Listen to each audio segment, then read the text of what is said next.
Abrimos essa semana no Estadão Notícias falando de uma polêmica no meio educacional, o novo ensino médio.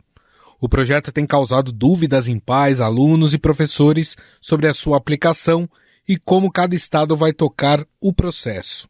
Agora, fechamos a semana com mais uma polêmica nesta área: digitalizar ou não o material didático. Material didático próprio e livros digitais são as mudanças para o próximo ano escolar nas escolas estaduais de São Paulo. A gestão do governador de São Paulo, Tarcísio de Freitas, abriu mão de receber livros do Programa Nacional do Livro Didático, comprados pelo Ministério da Educação. Não apenas isso. A rede de educação paulista vai adotar apenas conteúdo digital a partir do 6º ano do Fundamental em 2024, como explica o secretário de Educação Renato Feder, em entrevista ao Estadão. O livro tradicional, realmente, no F2 e no médio, ele sai. Tá? O que a gente tem é uma aula com PowerPoint, né, slides, muita anotação. Então, o que é majoritariamente é uma grande televisão, né, com alunos com papel e caneta, anotando, né, e fazendo exercícios. Os alunos usam majoritariamente papel e caneta.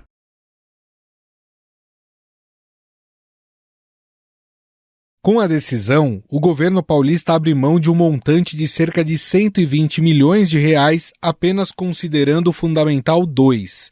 Cerca de 1,5 milhão de alunos não vão receber livros didáticos impressos no ano que vem. Se a gente considerar todos os conteúdos disciplinares, mais de 10 milhões de livros não serão distribuídos. Por causa dessa decisão, São Paulo deixará de receber livros do Ministério da Educação após 80 anos participando do programa.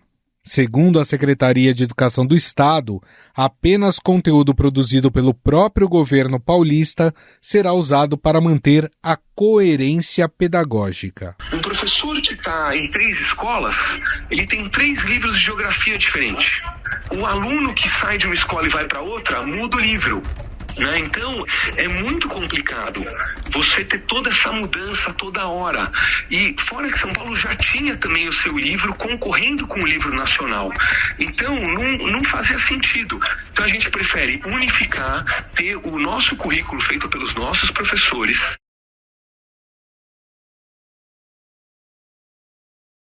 Importante lembrar que Tarcísio de Freitas foi eleito na onda do bolsonarismo, que critica constantemente o conteúdo didático oferecido no Brasil. Seu padrinho político, Jair Bolsonaro, inclusive, se utilizou de livros que não seriam usados na rede pública para justificar uma espécie de doutrinação comunista que, segundo ele, acontece nas escolas. Entre esse material, Bonner, estava esse livro lá, Bonner. Então, pai que tenha filho na sala agora, retira o filho da sala, para ele não ver isso aqui. Se bem que na biblioteca das escolas públicas tem. Olha só, não vou não mostrar se as crianças não podem. Não, mas é um livro escolar, é para criança.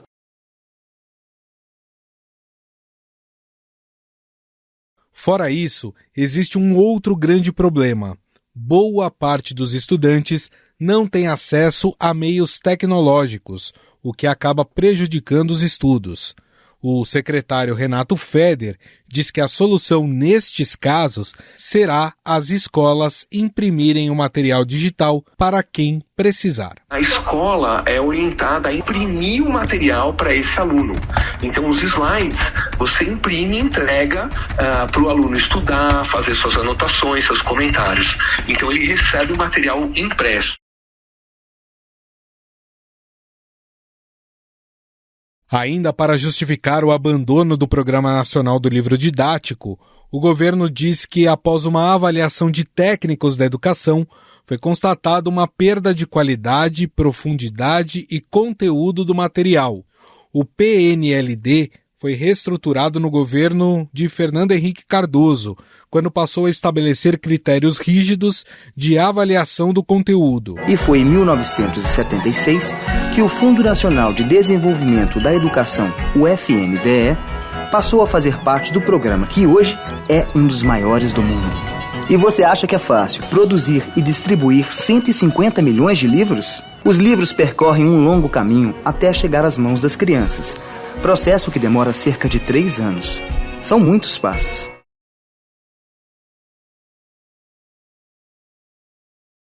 As editoras precisam submeter seus livros a uma equipe de especialistas, que pode aprovar ou não as obras conforme exigências dos editais. Erros conceituais, desatualização, preconceito são motivos de exclusão imediata. Depois de aprovados pelo MEC, são as escolas que escolhem os livros que pretendem usar entre os vários disponibilizados no catálogo.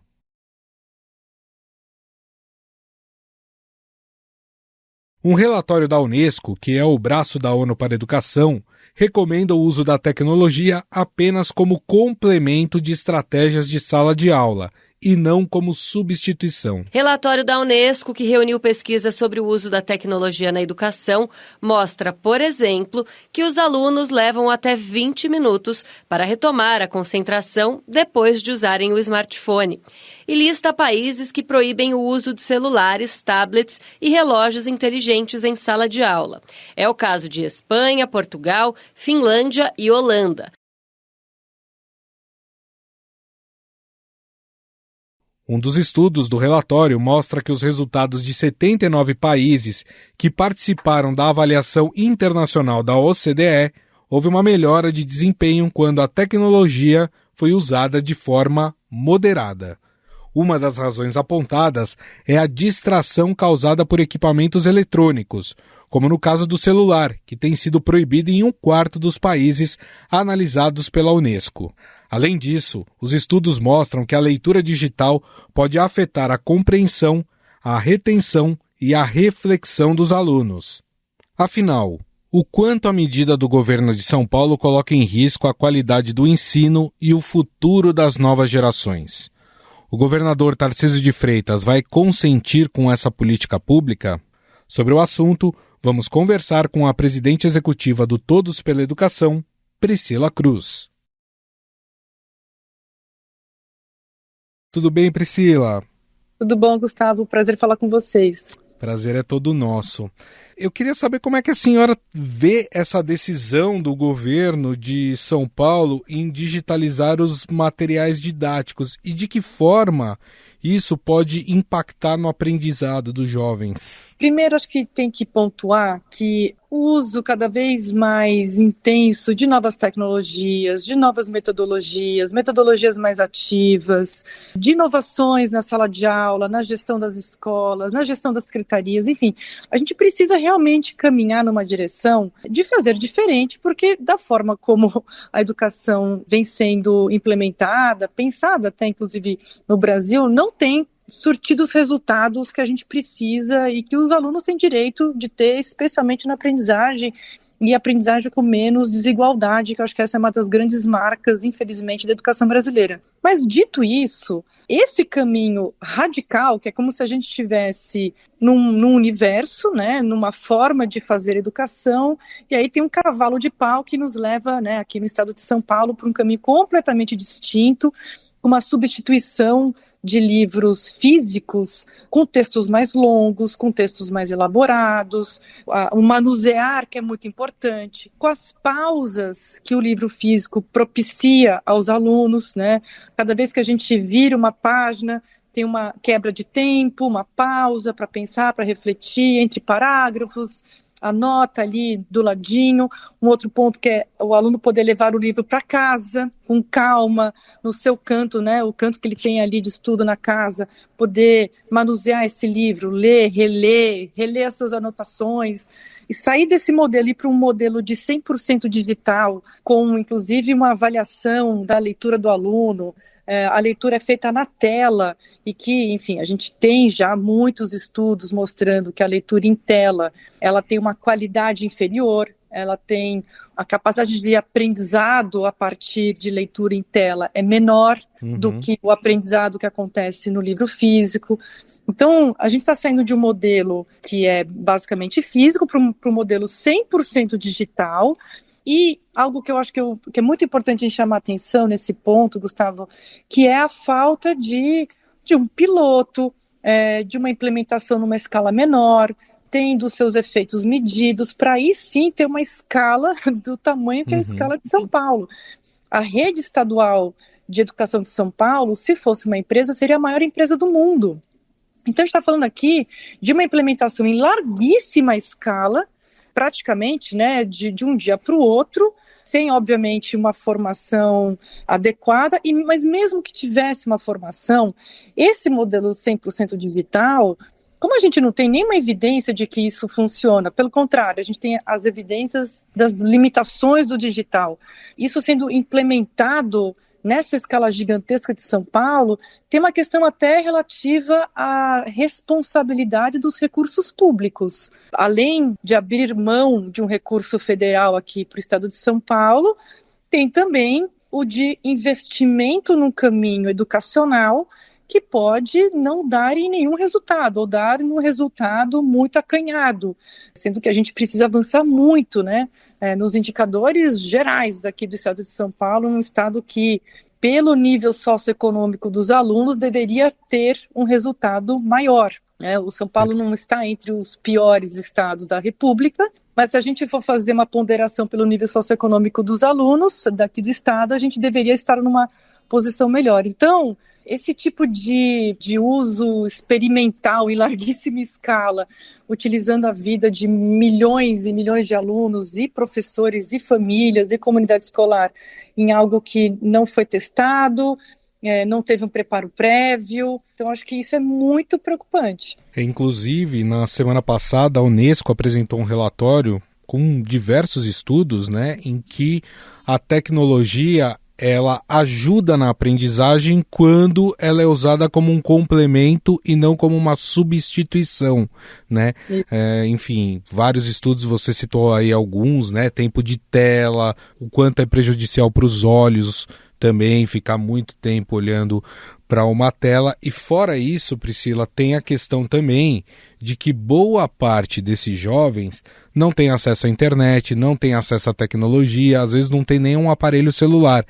Nesses casos, esses acabariam sendo os maiores prejudicados nessa questão, né? Exato, você está aqui trazendo uma dimensão importantíssima, que é do combate à desigualdade educacional. O que a gente precisa sempre ter na formulação, na implementação e no aprimoramento constante das políticas educacionais é uma intencionalidade transversal de redução da desigualdade. Então, como que no desenho da política pública eu faço com que quem tem menos tenha mais, né? Receba mais atenção, mais recursos, mais estrutura por parte do poder público, porque parte de um ponto de partida de maior desvantagem. Na implementação, como que eu cuido para que a implementação seja mais atenciosa para essa questão da desigualdade, porque as políticas elas sempre precisam de uma avaliação que vai levar a um redesenho, a mudanças nesse desenho, a mudanças nas estratégias de implementação, e a desigualdade tem que ser uma das premissas, né? Isso é muito fundamental. E essa medida, como você bem destacou aqui, ela vai na contramão disso, né? Quer dizer, a gente não está dando mais para quem tem menos. A gente não está aqui no estado de São Paulo, tem um olhar específico para os alunos com maior vulnerabilidade. Até porque uma resposta da secretaria podia ser o seguinte, olha, não, mas então esse aluno, se ele não tem conexão em casa, ele vai ficar na escola. Mas é que o aluno que é mais pobre, aquele aluno mais periférico, que acumula várias vulnerabilidades, é justamente aquele que pode ficar menos na escola. E é aquele que também vai para casa e não vai ter a outra tela na casa dele, não vai ter a conexão. Mas então tem equipamento na escola, ou o Estado tem um programa de conectar. Tudo bem, mas quer dizer, você tem que primeiro dar as condições e depois, de forma gradual e sempre medindo o impacto, fazer mudanças no sistema.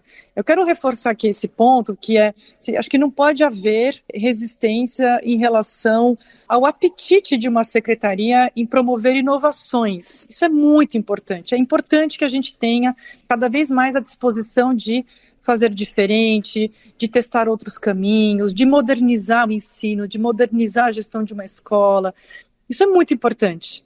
O que não pode é fazer uma mudança tão grande, sem evidências, e para toda a rede do dia para a noite. Então, aqui tem esse elemento de uma certa irresponsabilidade gerencial, de responsabilidade com o dinheiro público, de falta de responsabilidade em relação ao próprio aluno, né? Quer dizer, no fundo é isso, são as vidas que estão ali sendo cobaias em larguíssima escala de um experimento que tem pouca chance de dar certo. É porque as evidências de experimentos menores não apontam para essa direção.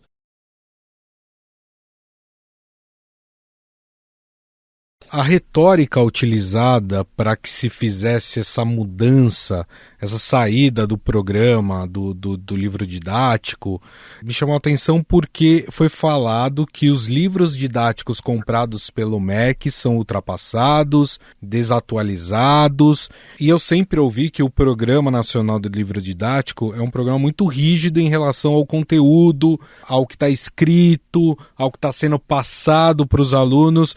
De fato, existe aí um gap, um problema de conteúdo desses livros, ou isso é só uma desculpa do governo de São Paulo? Olha, tem livros de qualidades diversas e os professores, eles escolhem os livros que eles querem adotar. E aí, obviamente, tem professores que seguem uma linha, outros que seguem outra linha, ou que gostam mais de alguns autores do que outros.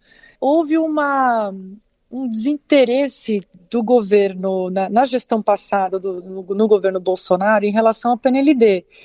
Então, houve atraso para a publicação de editais, isso fez com que muitas editoras tivessem que correr demais, isso foi realmente algo muito grave, autores tendo que fazer e refazer seus livros em pouquíssimo tempo, com prazos assim, absurdos, né? Muita dificuldade para cumprir esses prazos. Então, claro que tem como melhorar o livro didático. A própria Renata Cafardo, que é jornalista do Estadão, fez uma matéria importante mostrando que os mesmos livros adotados no PNLD são também adotados em escolas particulares daqui de São Paulo, do município de São Paulo, que são de ponta. Uhum. Então, tem lá livros de excelência, tem livros que o próprio professor pode questionar a sua qualidade, mas num leque enorme de possibilidades, o professor tem livros excelentes no PNLD. Ah, mas olha, tem um livro ali que eu achei que o tópico Segunda Guerra Mundial é muito ruim. Tudo bem, tem aquele, mas tem outros de livros de história. Então, assim, acho que é importante quem está escutando a gente entender que o PNLD, ele não é um programa fechado em que tem apenas um livro de história para o 6º ano, apenas um livro de geografia para 5º ano. Ali você tem uma variedade de publicações para justamente o professor poder optar por aquele que ele se identifica. E isso tem muito a ver também com o autor do livro didático, né? Os autores, eles acabam criando uma relação com os professores. Tem formação que acontece pelo país todo e durante a pandemia isso aconteceu de forma remota, de forma muito intensa, inclusive, para fazer formação em relação ao uso dos livros didáticos. Então, é um programa muito bem estruturado, é um programa que assegura que a Base Nacional Comum Curricular esteja alinhada no país inteiro, né, inclusive com as avaliações e com formação de professores. Tem uma justificativa da Secretaria de Estado de São Paulo, de Educação, que é também a de ter uma coerência maior entre o material didático, que hoje, né, quer dizer, com essa medida, esse apoio pedagógico, ele passa a ser digital dentro de uma plataforma, e o uso desse apoio digital pedagógico, ele está atrelado, ele tem uma ligação tecnológica, né, se ele está conectado às avaliações, à observação que a Secretaria tem em relação ao desempenho de cada aluno nas avaliações, daquele conteúdo que está na plataforma do governo do Estado. Então, eu vejo que tem muito mais essa motivação, né, de ter tudo conectado, né, esses elementos todos da política pública, todos conectados, porque no livro didático, a Secretaria não poderia ter esse controle, e aqui eu coloco o controle como uma palavra no sentido mais negativo, tá? Então, a Secretaria, o livro físico, o professor utiliza, não utiliza, a Secretaria não tem muito como verificar acesso, né, se baixou, não baixou, se passou o vídeo, não passou o vídeo. E nesse sistema 100% digital, a Secretaria consegue, entre aspas, enxergar cada sala de aula. É importante fazer a gestão ali do que está acontecendo na sala de aula, se o aluno está evoluindo ou não está evoluindo? Claro que sim, mas não nesse sentido de vigilância, não no sentido de controle. O modelo híbrido teria sido muito mais interessante, né, de você poder usar a plataforma, e aí o professor que quiser usar uma apresentação, um vídeo que está na plataforma, um texto, né, um apoio pedagógico ali que ele acha que é interessante numa aula, em outras aulas ele usa o livro didático, em outras ele não usa nem o livro didático, nem o apoio da secretaria, mas um texto que ele recortou do jornal, uma publicação que ele pegou na biblioteca.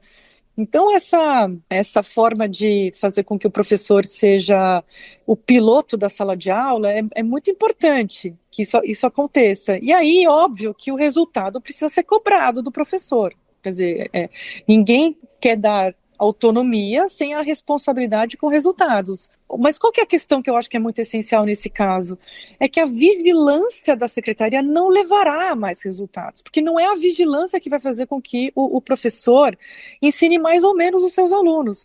O que vai fazer um professor ensinar mais ou menos os seus alunos é formação de professores, não é vigilância. Você pode botar a vigilância em cima de qualquer pessoa que não esteja preparada para aquela função, que o resultado não vai acontecer, né? Então, aqui tem uma questão que eu acho que muitas secretarias elas querem resultado mais rápido e eu sou a última pessoa do mundo que vai querer tirar a urgência da educação. Ao contrário, a gente tem que ter urgência em relação a esses resultados. Mas a urgência não significa cortar etapas, né? Ou pular etapas que são muito importantes. E uma etapa que é fundamental é a formação de professores. E aqui eu faço uma lembrança que já temos mais professores sendo formados, né, os professores que estão, os futuros professores que hoje estão nos cursos de pedagogia e licenciatura.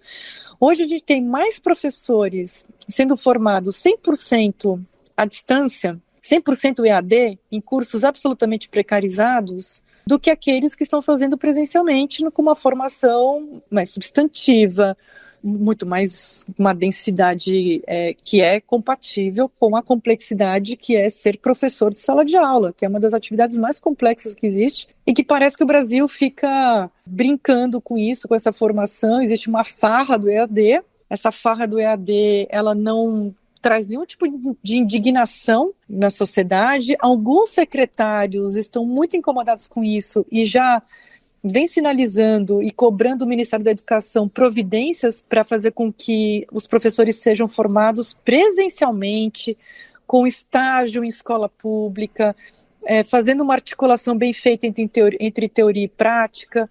Isso tudo, alguns secretários com muita consciência do teto baixo que a má formação dos professores acaba impondo para suas redes, já vem fazendo essa cobrança no MEC, fazem um trabalho muito bem costurado, com coerência pedagógica na formação de professores, na formação continuada, né? Então, existe a formação inicial, que é a universitária, né, de ensino superior, e tem a formação continuada, que é em serviço. Então, os secretários que vêm fazendo um bom trabalho, eles entendem que tem que investir nessa formação dos professores. Depois, óbvio, assim, tem que ter uma plataforma que a secretaria consiga entender o que está acontecendo na rede, né? Não deixar nenhuma escola para trás, nenhuma escola invisível, nenhuma sala de aula invisível. Tem que ter, né? Todo mundo tem que ser enxergado para não deixar ninguém para trás. Mas não no sentido da vigilância, não no sentido do controle. Aí a gente já começou a entrar num terreno de zero evidência. Assim, não existe rede que tenha feito um trabalho de vigilância e controle, 100% de material digitalizado e que tenha dado um resultado, isso nem em escala pequena, quando muito na maior rede do Brasil e uma das maiores redes do mundo, né, perdendo apenas para as redes escolares da China. Então, a gente está aqui falando de uma escala gigantesca que está passando por um experimento muito temeroso. Muito bom sempre ouvir a presidente executiva do Todos pela Educação, Priscila Cruz. Falamos um pouco sobre esse anúncio do governo de São Paulo, de que a partir do ano que vem no ensino fundamental vai digitalizar todo o conteúdo didático. Priscila, queria te agradecer mais uma vez pela entrevista. Muito obrigado pela atenção. Obrigada, Gustavo. Sempre bom falar com vocês. Estadão Notícias.